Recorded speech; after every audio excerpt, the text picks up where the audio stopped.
Nagmumura din naman ako. Pero sa kama.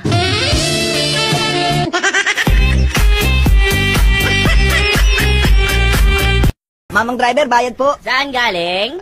Sa akin. Papunta saan? Papunta sa'yo. Bakit?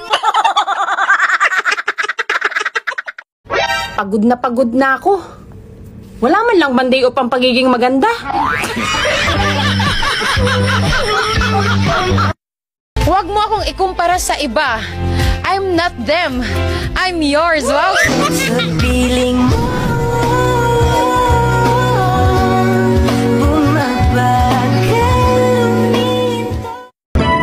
ang alak, kapag natikman mo, nawawala agad ng tama. Pero pag ako natikman mo, Wow. tulog ka na. Nakangiti ka pa.